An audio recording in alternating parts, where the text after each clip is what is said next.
नमस्कार, आप देख रहे हैं खबरें आज तक लाइव। आज हम आपको एक ऐसी खुशी व जश्न के बारे में बताने जा रहे हैं जो सिकंदरपुर नगर स्थित समाजवादी पार्टी कैंप कार्यालय पर मनाया गया। सिकंदरपुर में 29 जुलाई दिन मंगलवार को समाजवादी पार्टी के कार्यकर्ताओं व पदाधिकारियों ने खूब जश्न मनाया और एक दूसरे को मिठाइयां खिलाकर बधाई दी। सपा विधायक मोहम्मद जियाउद्दीन रिजवी ने पदाधिकारियों और कार्यकर्ताओं को मिठाई खिलाकर बधाई दी। अब आप लोग ये जरूर सोच रहे होंगे कि यह जश्न किस खुशी में मनाया गया, तो हम आपको बता दें कि समाजवादी पार्टी के सलेमपुर सांसद रमाशंकर राजभर द्वारा संसद में ऑपरेशन सिंदूर पर दिए गए उद्बोधन के उपलक्ष्य में मनाया गया।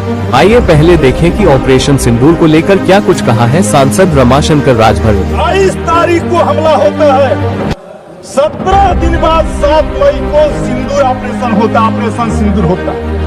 देश का मन क्या था? देश में इतना गुस्सा था, वो तीसरे दिन चाह रहा था ऑपरेशन सिंदूर नहीं, ऑपरेशन तंदूर चलाओ और जो आतंकवादी मरे हैं उनको ला करके जेल में उनको उसी तंदूर में डाल दो। सपा विधायक मोहम्मद जियाउद्दीन रिजवी ने कहा कि यह उद्बोधन सपा सांसद की काबिलियत, एकता और आम जनता के प्रति समर्पण का परिणाम है। कहा कि सांसद ने विभिन्न मुद्दों पर सरकार को अच्छी तरह घेरने का काम किया है। सपा कैंप कार्यालय पर आयोजित इस जश्न में सपा पदाधिकारियों और कार्यकर्ताओं ने बढ़ चढ़कर हिस्सा लिया। जश्न में शामिल हुए पदाधिकारियों और कार्यकर्ताओं ने सपा सांसद के उद्बोधन की खूब सराहना की। आइए देखें क्या कुछ कहा सपा विधायक मोहम्मद जियाउद्दीन रिजवी।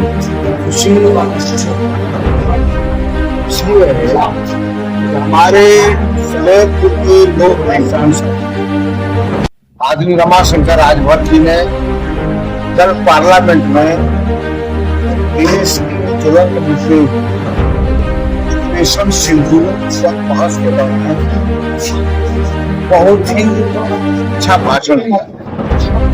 देश के हित में इसका नाम ऑपरेशन सिंदूर की जगह ऑपरेशन तंदूर होना चाहिए और आतंकवादियों को तंदूर में दफन कर देना चाहिए। ये सवाल उन्होंने देश के पार्लियामेंट में सरकार से किया और माननीय हमारे राष्ट्रीय अध्यक्ष अखिलेश यादव जी ने उनको अपना भी समय देकर उनको बोलने के लिए प्रोत्साहित किया और हमारे सांसद सलेमपुर आदि रमाशंकर राजभर जी ने बहुत अच्छा उद्बोधन किया पार्लियामेंट में सिंदूर के बहस में। इसलिए आज हम सब कार्यकर्ता यहाँ इकट्ठा होकर के उनको बधाई भी दे रहे हैं कि इतना हमारे क्षेत्र की आवाज को उन्होंने दिल्ली की पंचायत में बहुत अच्छे तरीके से बुलंद किया। इसके लिए उनको बहुत धन्यवाद, बधाई। और हम लोग खुश हैं कि हमारा सांसद कम से कम अपने क्षेत्र की समस्या तो हमेशा पूछती है और राष्ट्र की समस्या पर भी बहुत अच्छा उद्बोधन किया है। इसके लिए उनको बहुत